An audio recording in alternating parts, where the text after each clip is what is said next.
해인가요?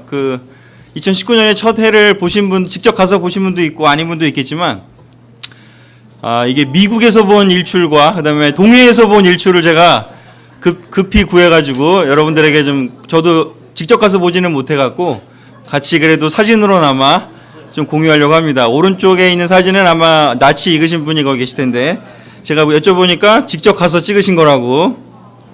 그래서 경포대 바다와 그다음에 버지니아 저기 사진인데요. 우리 버지니아에 사는 우리 또 형제님, 목사님 이 찍어서 올리신 사진을 봤는데요. 새로운 시작이 되었습니다. 2019년도. 큰 기대와 또 계획을 가지고 시작하고 계신가요? 네, 대답을 안 하신 분들은 아직 새해 우지 못하신 것 같은데, 또 구정이 있으니까 그때까지 더 많이 생각하시고 같이 또 계획을 세웠으면 좋겠습니다. 또 이렇게 전 세계 곳곳에 2018년도를 지나고 2019년도를 넘어오면서 또 영적인 또 우리 킹덤 하나님 나라에 보면 또 좋은 일들이 전 세계에 있는 것 같습니다. 그래서 한 몇 가지만 제가 좀 이렇게 캡처를 해서 왔는데요.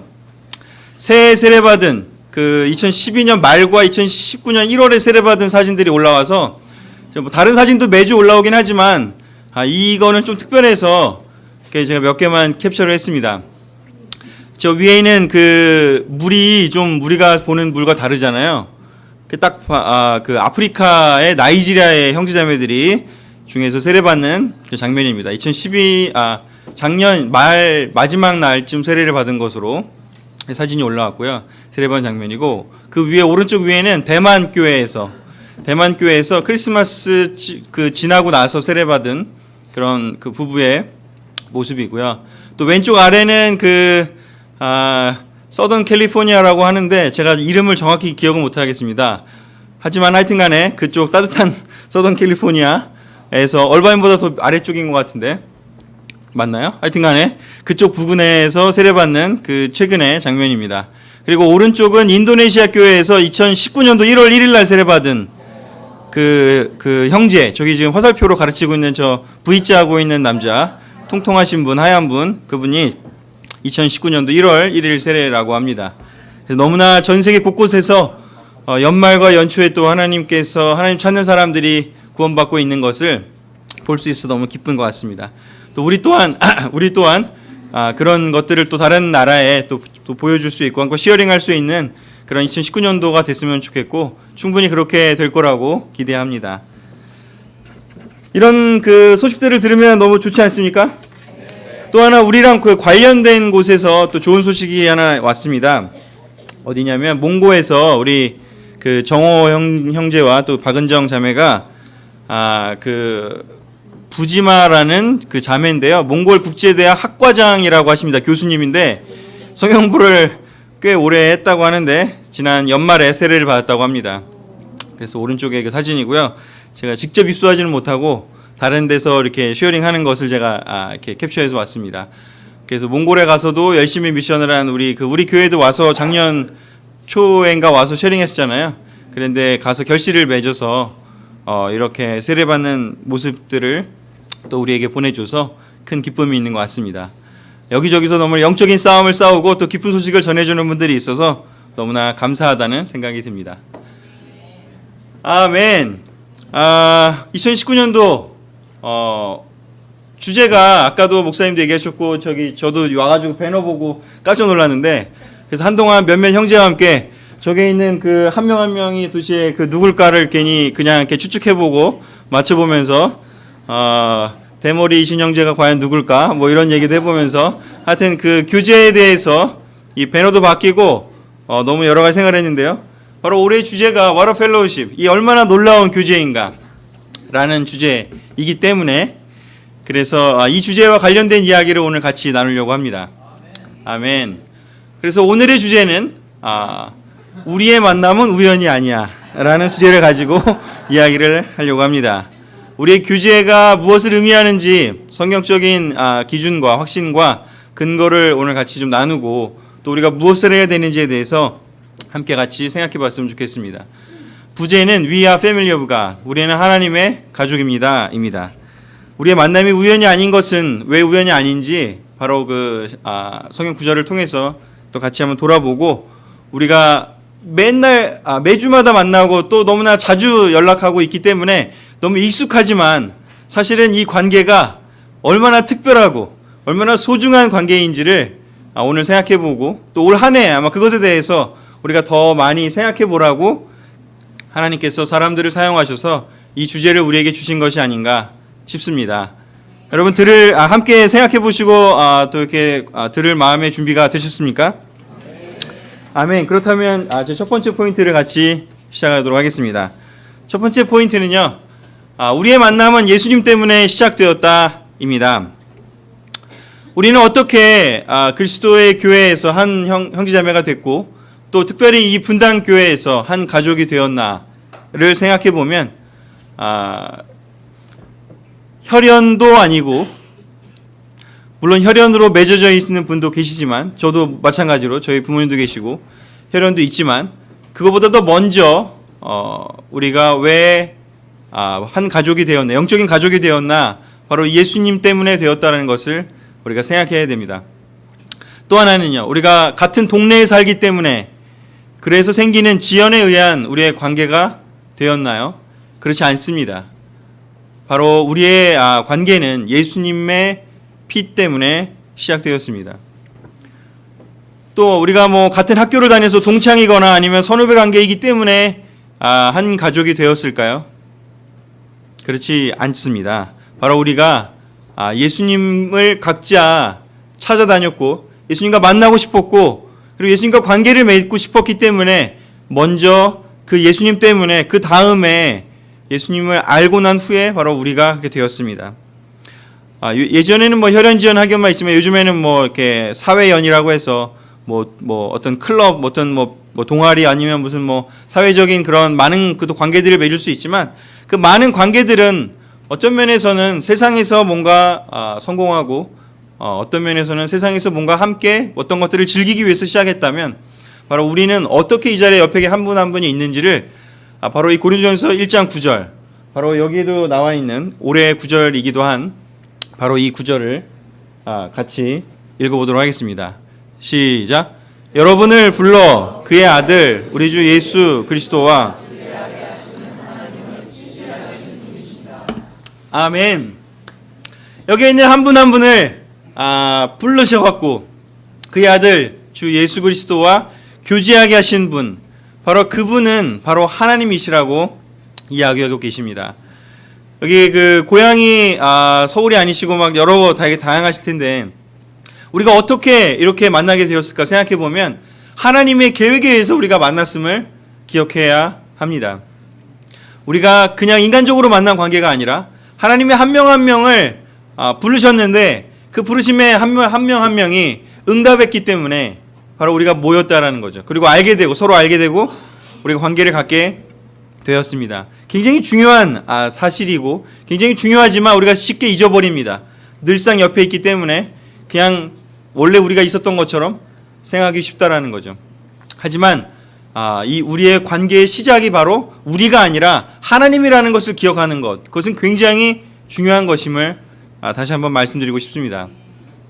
우리의 관계의 시작이 하나님이었다면 우리의 관계의 그 시작을 열어줄 수 있는 분은 바로 예수님이었습니다. 예수님이 오셔서 우리를 부르셨고 예수님이 십자가에서 돌아가심으로 인해서 바로 우리가 하나님과 화해할 수 있게 됐고 하나님의 자녀가 될 수 있었기 때문에 그 자녀가 되는 한 분 한 분이 바로 형제가 될 수 있었기 때문인 거죠.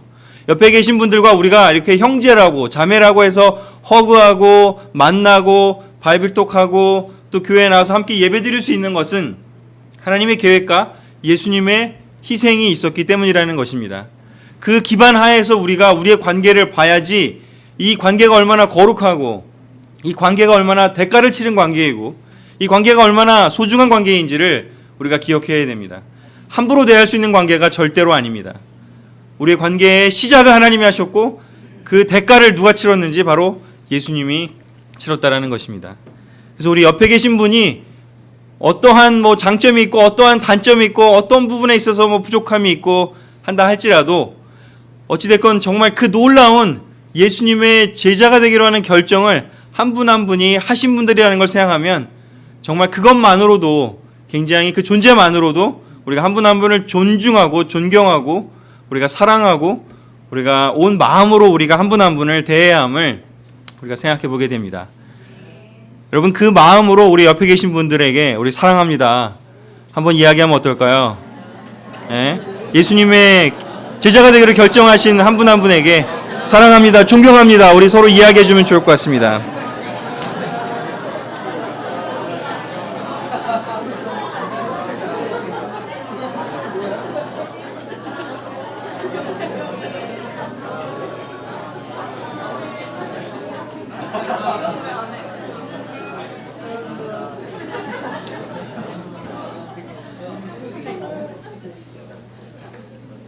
뭐 우리가 같이 모여서 어떤 것들을 해야 하고 또 뭐 성장도 해야 되고 또 행사도 해야 되고 뭐 같이 함께 무언가 많이 해야 되지만 우리가 그 어떤 것도 하기 앞서서 우리의 시작이 어떻게 됐는지를 이해하는 것은 우리의 존재의 근원을 바라보는 것이기 때문에 굉장히 중요한 일입니다. 에베소서 2장 17절에서 19절을 이 주제와 관련해서 한 구절로 더 같이 우리가 읽어보도록 하겠습니다. 그래서 같이 읽겠습니다. 시작. 그래서 예수님은 오셔서 여러분과 같이 하나님을 멀리 떠나 있던 이방인이나 하나님과 가까이 있던 유대인들에게 평화의 기쁜 소식을 전하셨습니다. 그래서 이방인이나 유대인이나 모두 그리스도를 통해 한 성령님 안에서 아버지께로 나아갈 수 있게 된 것입니다. 그러므로 이제부터는 여러분이 외국인이나 나그네가 아니라 성도들과 똑같은 시민이며 하나님의 가족입니다. 아멘. 우리가 외국인이나 나그네나 또는 뭐 그런 어떤 서로 같이 어울리기 힘든 관계가 아니라 모두 다 하나님의 가족으로서 동등한 하나님의 나라의 시민이고 거룩한 성도가 되었다라고 성경은 이야기하고 있습니다. 이 구절이 지금 민주주의 시대를 살고 있고 자유와 평화의 시대를 살고 있는 우리들에게는 그렇게 크게 와닿지 않는 말일 수도 있습니다. 하지만 초대교회 그 고대 사회에서는 정말로 계급이 다 나눠져 있었고 정말 서로 이렇게 대화하고 교제한다는 것은 사실상 상상도 할 수 없는 일이었습니다. 이렇게 돈이 많은 사람과 돈이 적은 사람, 자유인과 노예, 또 뭐 공부를 많이 한 사람과 그렇지 않은 사람들 서로 이렇게 교제한다는 것은 정말 있을 수 없는 일이었습니다. 근데 그 모든 어떤 것 장벽도 다 걷어내고 우리가 한 하나님을 모신다는 이유로 우리가 가족이 될 수 있었던 것은 바로 하나님의 계획이었고 그것은 정말 놀라운 예수님의 희생의 대가가 있었다라는 거죠. 우리가 정말 이렇게 분당교회뿐만 아니라 모든 우리 그리스도교회를 생각하면 하나님의 교회를 생각하면 우리가 정말 신분과 뭐 계급과 아니면 뭐 부의 여하를 막론하고 지식의 여하를 막론하고 우리가 이렇게 함께 정말 자유롭게 우리가 서로 성령님 안에서 한 성령님 안에서 이렇게 영적으로 교제할 수 있다는 것은 매우 놀라운 특권이고 정말 값어치 있는 일인 것을 우리가 잘 생각해야 됩니다. 이것이 정말 지금 우리가 너무나 놀라운 대한민국에 살고 있기 때문에 그렇게 와닿지 않을 수 있지만 정말 이렇게 이 당시를 생각하면 너무나 놀라운 일이고 고대에 이 예수님이 오셔서 하신 일을 생각하면 너무나 크신 일입니다. 그래서 우리의 첫 번째 포인트, 우리의 만남은 예수님 때문에 시작되었다라는 것을 여러분 그것을 너무나 명확히 알고 늘 항상 새긴 상태에서 우리가 서로를 대하고 우리가 부부싸움 하기 전에 우리가 항상 이 전제를 놓고 부부싸움을 하시기를 권하드리고 우리가 갈등이 있다고 하더라도 항상 이 전제를 앞에 세워두고 갈등을 해결해 나아가기를 권해드리고 싶습니다. 아멘. 두 번째 포인트는요. 그렇다면 하나님의 아들이 되고 하나님의 딸이 되고 그냥 하나님의 자녀가 되었다고 해서 혼자 그냥 하나님과 좋은 관계 맺고 하나님 말씀 보고 그냥 기도하고 뭐 이렇게 수행하듯이 살면 그냥 괜찮을까? 성경은 결코 그렇게 이야기하지 않습니다. 성경은 무엇을 이야기하냐면 하나님을 섬기는 그 사람들이 함께 모여서 교제를 나누기를 권하고 있습니다. 함께 모여서 함께 놀라운 공동체를 만들기를 원했고 하나님이 예수님의 몸된 그 교회로서 성도들이 모이는 그 거룩한 공동체를 만들어서 함께 생활할 것을 권했습니다. 그것은 예수님의 뜻이었고 바로 예수님의 계획이었고 하나님의 계획입니다. 성경 그 어디에도 혼자서만 하나님 나라를 잘 산다는 개념은 존재하지 않습니다. 오직 그 개념이 생긴 그 시점은 어디로부터 보냐면 포로기 때. 그때는 뭐 식민지 시대였고 끌려갔고 더 이상 뭐 교제하기도 어렵고 주권도 없고 어떠한 그 권한도 없는 종의 신분이 되었을 때, 그때는 어쩔 수 없이 다니엘처럼 혼자 믿음을 지켜나갈 수밖에 없는 시대였기 때문에 그 개념들이 생겨나기 시작한 거지만, 하지만 구약을 보거나 신약을 보거나 늘 항상 공동체로서 교제를 통해서 하나님의 영광이 드러나고 이곳에서 한 명 한 명이 변화하고 성장할 것을 성경은 가르쳐주고 있습니다. 그래서 그 공동체가 교제하는 것이 얼마나 놀라운지, 그리고 그 교제를 통해서 변화를 꿈꾸고 또 그 교제를 통해서 우리의 변화가 일어나야만 한다라는 것을 성경은 계속해서 가르쳐주고 있습니다. 저기에 나와 있는 그래프는 가나안 성도 비율이라고 하는 한국 기독교 목회자 협의회에서 한 2017년 8년 정도에 아마 조사한 그래프 같습니다. 이게 그 전체의 자기 자신이, 우리나라에서 전체 자기 자신이 기독교인이라고 생각하는 그런 사람들 중에서, 응답한 사람들 중에서 일단 가나안 성도라는 개념을 혹시 들어보셨나요? 말을? 가나안 성도라는 말은 교회를 안 나가고 혼자서 믿음이 있다라고 얘기하는 사람을 가나안 성도라고 합니다. 이 개념 모르셨군요. 하여튼 그 가나안 성도라는 말이, 그러니까 교회를 안 다니면서 자기는 하나님을 섬기고 있다, 그렇게 생각하는 사람의 비율입니다. 이 비율이 점점 늘어가고 있습니다. 특별히 2012년부터 17년 사이에 굉장히 거의 2배 이상 늘어나고 있고, 이 조사한 그 기관에 의하면, 설문조사한 기관에 의하면 약 100만 명이 이 23.3%에 해당한다고 합니다. 이것의 의미는 크게 보면 두 가지가 있을 수 있습니다. 하나는 교회가 아니라 그냥 혼자서도 하나님과 관계를 맺어도 구원받을 수 있다고 하는 그런 생각이 일단 있을 수 있고요. 두 번째는 자기가 속했던 공동체에서 상처받고 교회가 교회로서의 기능을 못하기 때문에 교회를 떠날 수밖에 없었던 사람들의 비율이겠죠. 그 상처받은 마음 때문에 다시 어떤 교회로 들어가기보다 어떤 공동체로 들어가지 못하고 혼자서 생활하는 그런 사람들의 비율입니다. 이 가나안 성도의 비율이 늘어간다라는 것은 잘못된 성경에 대한 올바른 이해가 안 된 부분도 존재하지만 또 교회가 교회로서의 모습을 못하기 때문이기도 합니다. 그래서 제가 이제 신학대학원을 다니니까 다른 분들하고 막 얘기를 나누다가 뭐 우리 교회는 어떠냐 해서 이런저런 얘기를 하고, 우리가 주중 예배에 거의 우리는 뭐 주일 예배나 주중 예배나 이렇게 다 같이 오는 것이 모든 성도들이 함께 하고 있다 그러면 다들 막 깜짝 놀랍니다. 그게 말이나 되는 이야기. 요즘 그렇게 하면 다 성도들 떠나지 오냐고. 오히려 이렇게 실제로 목회를 하는 분들이 이야기하는 것을 저는 듣습니다. 기준이 낮아졌다라는 얘기죠. 개인적으로 기준이 낮아진 것과 두 번째는 교회가 교회로서 역할을 잘하고 있지 못하기 때문에 일어난 일들이 아닌가 싶습니다. 이 설문조사에 이어서 또 하나는, 그러면 그 교회인들이 교회를 떠나는 이유가 뭘까를 또 조사한 결과가 있는데요. 제일 많이 나온 퍼센티지는, 첫 번째는 관계가 힘들어서라고 합니다. 관계가 힘들어서 43.4%. 두 번째는요, 자유로운 신앙생활 추구. 교회에서 난 간섭하는 게 싫다, 이런 이야기죠. 뭐 모임하라는 것도 싫고 그냥 나 혼자 성경 보고 나 혼자 그냥 기도하면 됐지, 왜 자꾸 나한테 이거 해라 저거 해라, 저 사람하고 뭐 이렇게 교제를 해라, 나눠라, 관계를 맺어라, 이런 거 나는 하기 싫다 라고 이야기를 30.3%가 했다라고 합니다. 세 번째는 이제 신앙에 대한 회의. 이 부분은 뭐 개인적으로 어떤 믿음이 흔들려 있는 이슈가 되겠죠. 뭐 하나님에 대한 확신이 없고 성경에 대한 확신이 없고 뭐 이런 부분인데, 잘 보면 공동체로서 이 교제에서 힘들어지는 그 큰 유형들을 보면 이 관계와 그 다음에 두 번째 자유로운 신앙생활 추구인데, 이 것들을 보면 우리가 정말 성경을 정말 제대로 이해하고 하나님의 뜻을, 예수님의 뜻을 제대로 이해하고 그리고 그것을 잘 구현해내고 우리가 삶에서 실천해내는 것이 얼마나 중요한지를 알게 됩니다.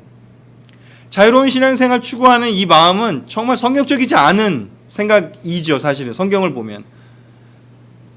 왜냐하면 성경은 함께 어우러져 살고 함께 관계 속에서 성장하고 변화하기를 계속해서 강조하기 때문인 거죠. 예수님 또한 그렇게 말씀하셨고, 그리고 관계가 힘들어서 떠난다, 그 이야기는 이해는 되는 측면이 존재하겠지만, 그렇지만 그 관계를 힘들다고 해서 포기하거나 떠난다는 것은, 그 상처받은 마음은 공감할 수 있는 부분이 존재하겠지만 거기서 멈춘다면 위험하다는 것을 우리에게 또한 보여주는, 시사하는 그런 설문이 아닌가 싶습니다.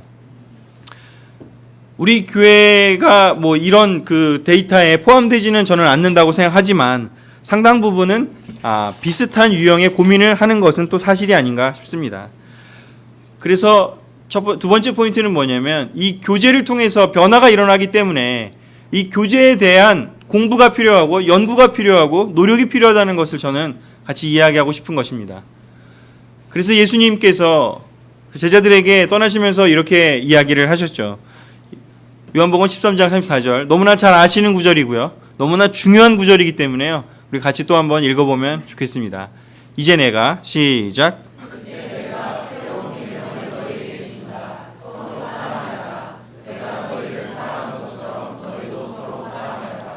너희가 서로 사랑하면 모든 사람들이 그것을 보고 너희가 내 알게 될 것이다. 아멘.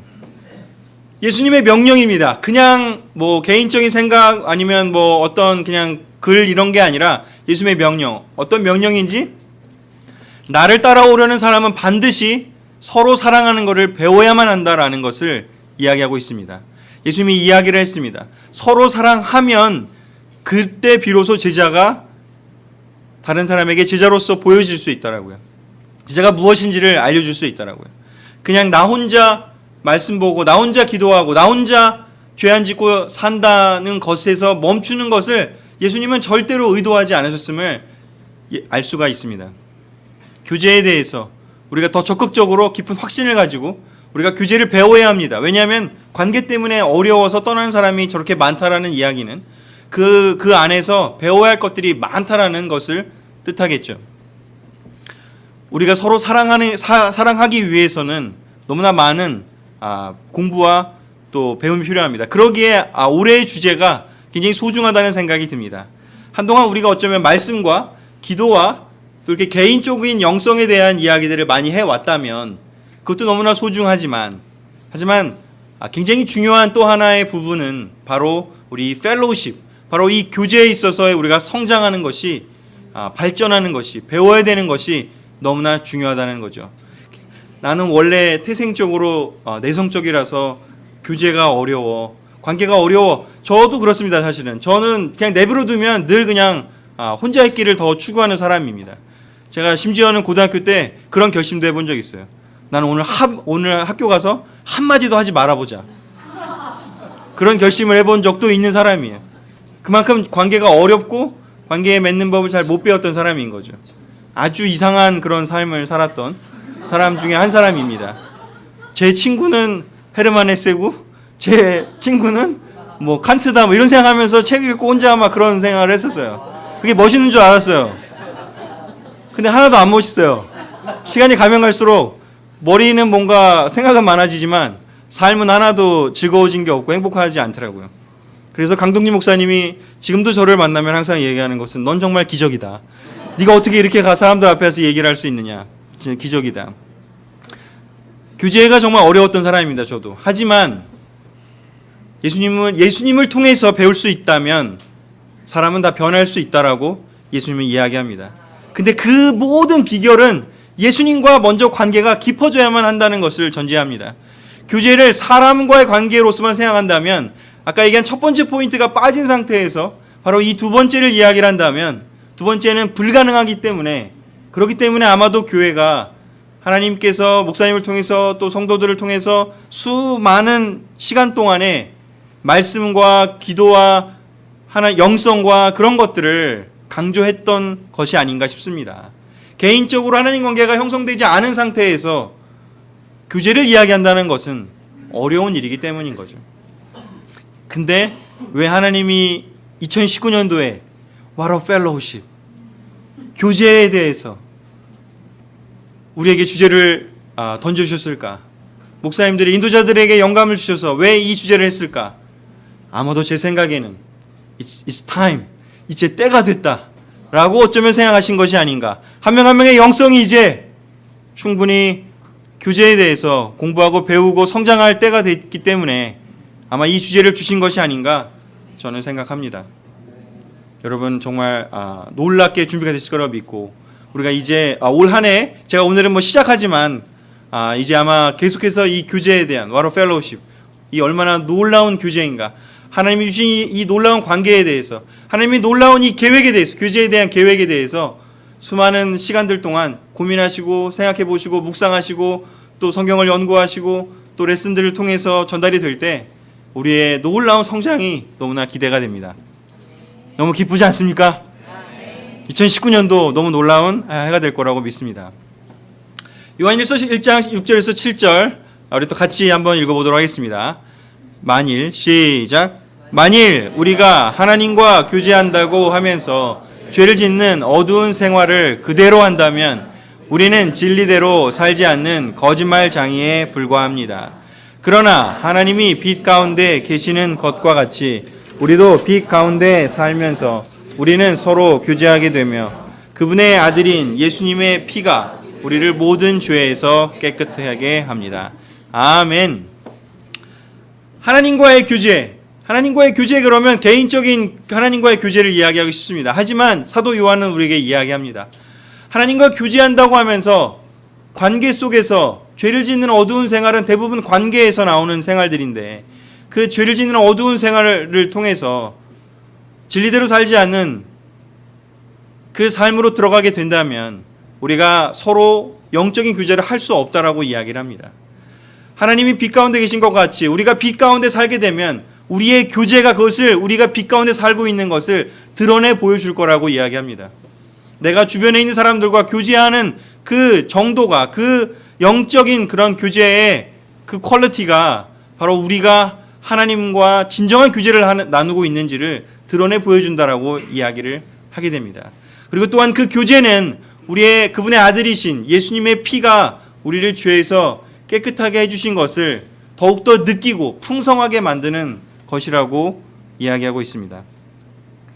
우리의 교제가, 우리의 하나님과의 관계에서의 그 성장이 바로 이 교제로서 우리가 드러나는 것을, 이 관계를, 이 상관관계를 우리가 잘 기억해 보시면서 우리가 진정으로 하나님이 우리에게 진정한 변화를 일으키시는 것은 그냥 성경만 읽고 그냥 내가 지식이 들어가는 것이 끝나는 것이 아니라 관계에서 실제로 어떤 어려움이 생길 때 그것을 어떻게 극복해내는지, 정말 예수님이 가르쳐준 태도를 보이는지, 또는 그것들에 대한, 그 관계에 대한 영적인 관계를 맺고 싶어하는 그 기대를 우리가 정말 가지고 그것을 위해서 우리의 삶을 변화시켜 나가고 도전하고 추진해 나아가는지를, 그 기대가 있는지를 보면서 바로 우리의 하나님과의 관계를 드러낸다고 성경은 이야기하고 있습니다.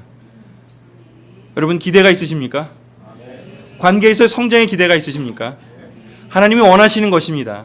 그냥 교회만 나오고 그냥 예배만 보고 그냥 사라지는 그런 것은 올바른 성경적인 제자의 모습이 아닙니다.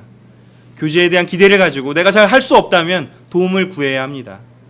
그리고 그것에 대해서 기대를 가지고 더욱더 마음을 열고 또 어려움이 있다면은 그것을 성경에 있는 수많은 그런 방법들을 통해서 또 그 가르침을 통해서 바꿔가고 변화하기 위해서 노력할 필요가 있습니다.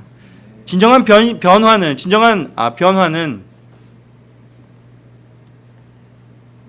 교제를 통해서, 펠로우십을 통해서, 공동체 안에서의 그 변화를 통해서 진정으로 우리가 성장하게 됩니다. 잘 생각해 보시면 아마 많이 느끼셨을 겁니다. 저도 그렇고요. 실제로 그냥 좋은 글을 읽고 그 어떤 그 노노맹자 같은 거 글 많이 읽는다고 해서 그 사람이 정말 성숙해지나요? 그것은 물론 시작이 될 수는 있겠죠. 하지만 그 사람들이 노노맹자든 예수님 말씀이시든 그 어떤 좋은 말씀이시든 간에 진짜로 삶에서 부딪혔을 때 어떻게 하는지가 진정한 변화가 바로 그 실전에서 드러나는 것이죠. 그렇기 때문에 이 교제가 굉장히 중요한 것이고, 그 교제가 우리의 믿음의 척도, 사랑의 척도, 예수님의 제자로서 살아가고 싶은 그 모든 것들의 척도가 됨을 기억하시면 좋겠습니다. 세 번째요, 마지막 포인트입니다. 그래서 성경은 우리에게 영적인 교제를 위해서 헌신할 것을 요청하고 있습니다. 그냥 교제가 아니라 영적인 교제예요. 그냥 교제와 영적인 교제가 무엇이 다를까요? 그냥 교제는 그냥 공통의 관심사, 그냥 뭐 축구 같이 하면 되고 야구 같이 하면 되고 운동 같이 하면 됩니다. 하지만 그 영적인 교제는 거기에서 머무르는 것이 아니라 그냥 내가 좋아하는 것 같이 하고 끝나는 것이 아니라 그 안에 하나님 말씀대로 서로 도전을 줄 수 있고 서로 가르쳐 줄 수 있고 서로를 영적으로 향상시켜 줄 수 있기 위해서 서로 나눔에 있는 바로 그런 교제가 되겠죠. 그냥 내가 좋아하는 그냥 뭐 동아리들 뭐 클럽들 요즘 그런 거 굉장히 활성화되어 있습니다. 밴드나 무슨 뭐 그런 뭐 인터넷 사이트를 통해서 세상 사람들도 교제를 엄청 많이 즐깁니다. 하지만 관계에서도 문제가 생기면 그냥 쉽게 그냥 나와버리면 되는 바로 그런 관계, 그런 교제들이 대부분인 거죠. 하지만 우리의 교제는 특별해야 합니다. 왜냐하면 영적인 교제여야 하니까요. 예수님의 피값으로 세워진 교제이기 때문이겠죠. 우리의 교제의 주인이 누구이신가요? 하나님이십니다. 우리의 교제를 시작하신 분이 바로 하나님이십니다. 우리의 교제의 대가를 치르신 분이 바로 예수님이십니다. 그렇기 때문에 우리가 이 교제를 소중히 여기고 우리의 영적인 교제를 영적으로 만들어가기 위해서 노력해야 합니다. 우리의 바이블톡이 인간적이 되거나 세상적이 되지 않을 수 있도록 우리가 정신을 차리고 깨워서 그 성령님의 인도하심을 따라가야 합니다. 우리가 영적인 교제가 되지 않으면 그냥 교제가 되어버리기 때문이겠죠. 영적인 교제 아니라 영적인이 떨어져 버리면요, 그냥 세상의 교제와 달라질 게 없습니다. 그렇기 때문에 영적인 교제, 바로 앞에 나와 있는 이 시작을 누가 했는지, 우리의 교제의 주인이 누구신지, 첫 번째 포인트가 그래서 너무나 중요합니다. 두 번째는 그것을 알았다면 우리가 그것에 대해서 헌신해야 합니다. 이 헌신이라는 말은 그냥 열정적으로 그냥 뭐 시간을 많이 쓰고 그냥 뭐 에너지를 들이고 그냥 단지 어떤 그런 물리적인 것만을 이야기하는 것이 아니라 마음에 대한 것을 이야기한다고 저는 생각합니다. 첫 번째는 기대가 있어야겠고요. 그리고 그것을 위해서 그것을 발전하기 위한 공동의 목표가 있어야 된다고 생각합니다. 그래서 이 고린도전서 1장 9절이 이 구절 아까 첫 번째도 읽었고 여기도 나와 있는 것 같은데, 놀랍게도 1장 9절 다음에 이 10절이 참 의미가 있다고 저는 생각합니다. 1장 9절을 저도 봤지만 이 10절이 왜 있을까 갑자기. 10절 한번 읽어보겠습니다. 두 번째만 읽겠습니다. 형제 여러분, 시작. 형제 여러분,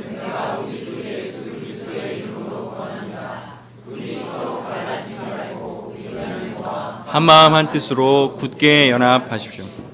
아멘. 앞에서 우리를 불러 교제하게 하시는 분이 하나님이시라고 이야기를 했는데, 뒤에서 뭐라고 형제들에게 이야기를 하냐면 부디 서로 갈라지지 말고 의견을 모아 한마음 한뜻으로 굳게 연합하라고 이야기를 합니다. 하나님이 세우신 놀라운 건데 그러면 그냥 잘 돼야 되지 않나요? 근데 잘 되지 않을 것을 예상한 것처럼 바울은 이야기합니다. 예수 그리스도 이름으로 권한다고요. 부디 갈라지지 말고 의견을 모아서 한마음 한뜻으로 굳게 연합하라고요. 왜냐하면 이게 하나님이 시작하셨다고 하더라도 그만큼 어려운 거라는 것을 뜻한다고 생각합니다. 현실적으로 너무나 과제가 되고 챌린지가 되고 극복해야 될 일들이 많기 때문에 이 이야기를 한 것이 아닌가 싶습니다. 그렇기 때문에 우리가 영적인 교제를 그냥 시간이 흐르고 그냥 교회만 오기만 하고 헌신하는 마음, 그러니까 마음을 쏟는 것에 대해서 기대하고 노력하는 그것이 없이 그냥 자연스럽게 되겠지, 교회 오면 되겠지, 그 형식적인 것들을 하는 것들을 통해서 그냥 되겠지, 마음이 들어가 있지 않으면서 하더라도 그냥 되겠지, 성장하겠지 라고 하는 것이 불가능하다는 것을 성경은 이야기하고 있습니다. 우리가 그만큼 마음을 써야 하고요, 또 겸손해야 하고요, 배워야 하고요, 노력해야지만이 얻을 수 있는 것이라는 거죠. 왜냐하면 이 세상에 있는 모든 원리들 중에 하나가 값어치 있고 소중한 것은 대가를 치러야지 얻을 수 있다는 것이죠. 그렇지 않습니까? 하나님이 만들어 놓으신 그 모든 것, 세상의 원리 중에 하나가 그냥 공짜로 되는 것은 없다라는 것입니다. 이 교제가 그렇게 특별하고, 이 교제가 그렇게 소중하고, 이 교제가 그렇게 영적인 것이라면, 그것을 정말 얻고 싶으시다면 우리가 그만큼 우리의 마음과 우리의 지적인 면과 우리의 영적인 면과 우리의 육적인 면과 그 모든 것들을 우리가 헌신할 필요가 있다라는 것입니다. 그래서 필요한 것들 앞으로 많이 얘기하게 할 테니까 오늘은 그냥 이 가장 중요한 사도행전 2장 그 초대교회, 사도들의 교회에 대한 이야기만 마무리하면서 우리의 확신을 세워보고 싶습니다. 우리 사도행전 2장 42절을 먼저 읽고 그 다음에 이어서 46절에서 47절까지 같이 읽도록 하겠습니다. 그들은 시작. 그들은 계속 사도들의 가르침을 받고 기도하는 일에 전적으로 힘썼다. 그들은 한 마음으로 날마다 성전에 모이기를 힘쓰고 집집마다 돌아가면서 성찬을 나누고 기쁨과 진실한 마음으로 함께 식사하며 하나님을 찬양하고 모든 사람에게 칭찬을 받았다. 그리고 주님께서도 구원받는 사람이 날마다 많아지게 하셨다. 아멘. 이것이 제자들이 예수님이 승천하시고 난 후에 제자들이 했던 바로 What a fellowship, 바로 그 교제의 모습입니다. 우리의 모든 교제의 모범이자 예시이자 우리가 추구하는 가장 놀라운 그 모습이요. 이 교제를 우리가 보고 이 교제에 동참하고 싶어서 저는 세례받기로 결정했다라고 해도 과언이 아니라고 생각합니다. 저를 사랑해줬던, 제가 봤던 그 제자들의 모습이 바로 이 모습을 추구했고 이 모습을 그들의 마음에 헌신하고 있음을, 완벽하진 않았지만 헌신하고 있는 모습을 봤기 때문에 바로 이 교제에 들어오고 싶었고, 저 또한 이 구절의 마지막에 나오는 것처럼 구원받는 사람, 그 날마다 더해지는 그 구원받는 사람에 포함됐던 것이라고 생각합니다. 우리도 또한 다시 한번 이 기준에, 이 표준에 돌아가기를 원합니다.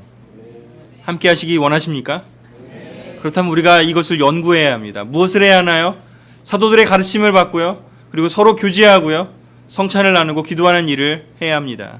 그들이 바로 이것을 어떻게 했는지요? 날마다 모이기를 힘썼다고 합니다. 그저 그냥 일주일에 한 번 예배만 잠깐 드리고 떠나고 이 실질적인 만남을 하지 않는다면 진정한 교제는 얻을 수 없습니다. 그 기쁨은 얻을 수 없을 뿐만 아니라 그곳에서의 성장은, 하나님과의 관계의 성장은 그만큼 이루어질 수 없습니다. 두 번째는요, 집집마다 돌아가면서 성찬을 나눠야 합니다. 어떤 한 사람만 나누는 것이 아니라 한 사람 한 사람이 성찬을 나눈다는 건 무엇인가? 한 사람 한 사람이 예수님에 대한 고백을 나눈다는 것이죠. 성찬이 무엇입니까? 예수님의 십자가에 대한 개인적인 반응이 아니겠습니까? 바비톡에 있는 한 명 한 명이 개인적인 예수님에 대한 그 생각을, 그 일주일 동안 있었던 일들에 대해 중에서 예수님에 대한 포커스가 사라지는 것이 아니라 예수님에 대한 그 포커스를, 예수님에 대한 그 감사를, 예수님에 대한 그 사랑을, 예수님에 대한 그 존경을 성찬을 통해서 나눈 것이 바로 이 보여지고 있습니다.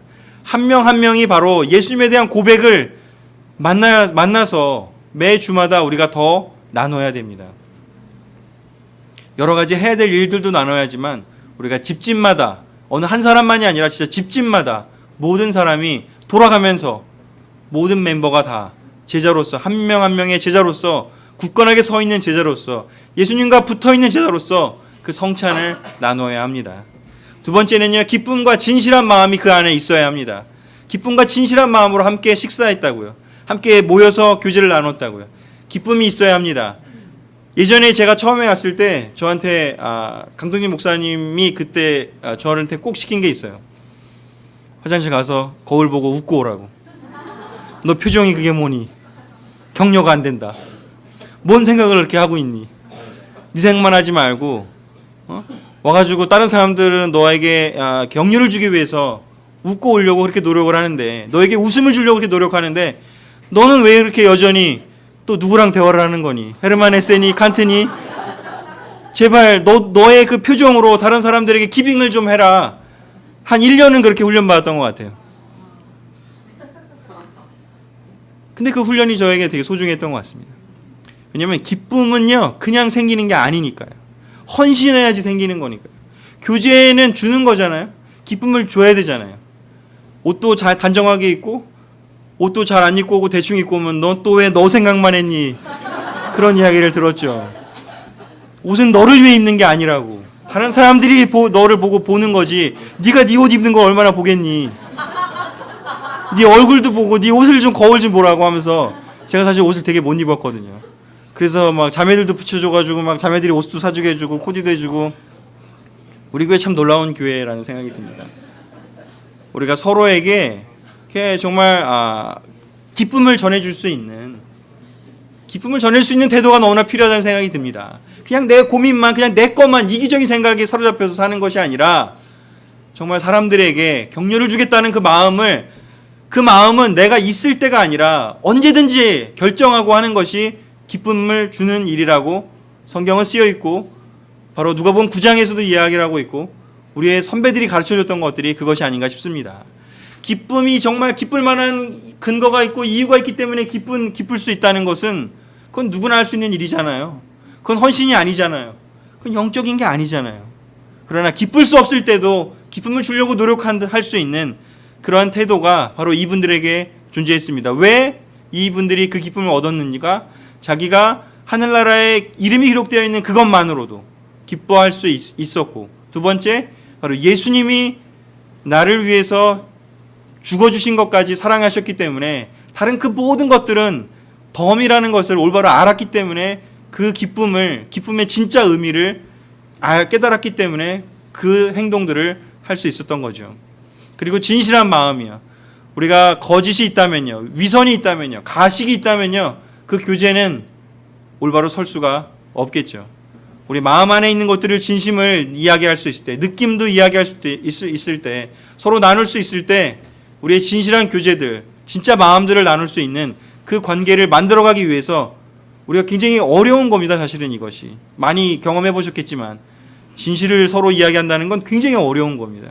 진실을 들을 준비도 돼야 되고 진실을 말할 준비도 돼야 되기 때문이죠.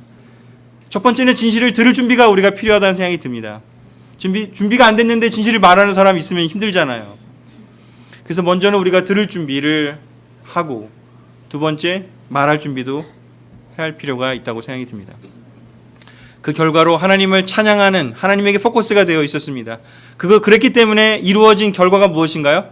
모든 사람들에게 칭찬을 받는 일이 하나 있었고요. 두 번째요. 다른 사람들이 그걸 보고 그 그룹 안에 들어가고 싶어하는 결과가 있었습니다. 그래서 이 구절이 너무나 놀라운 그 당시에 그냥 뭐 이래라 저래라는 명언 같은 것이 아니라 실제로 있었던 일이기 때문에 우리도 할 수 있다고 저는 믿습니다. 다시 한번 이 놀라운 사도들의 모임을 우리가 추구하고 우리가 원하면 하나님이 허락만 하신다면 하실 수 있다라고 저는 믿습니다.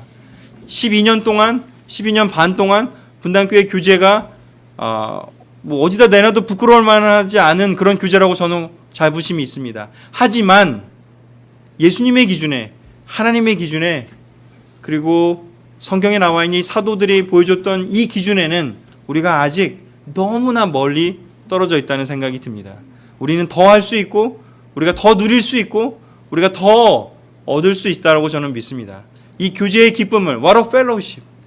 이 영어라서 이게 또 느낌이 좀 다르잖아요. What a fellowship. 한국말로 이 얼마나 놀라운 교제인가. 정말 이렇게 느끼면서 살 수 있다면 너무 좋지 않겠습니까?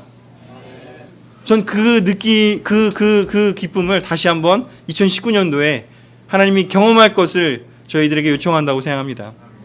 그것을 다 함께 우리 기도하면서 그걸 같이 노력했으면 좋겠고요. 바로 우리 교제에 대한 성경적 확신을 오늘 나눴고요. 또 교제에 대한 영적인 헌신을 오늘 결정하시기를 촉구하면서 말씀을 마치고 제가 기도하겠습니다.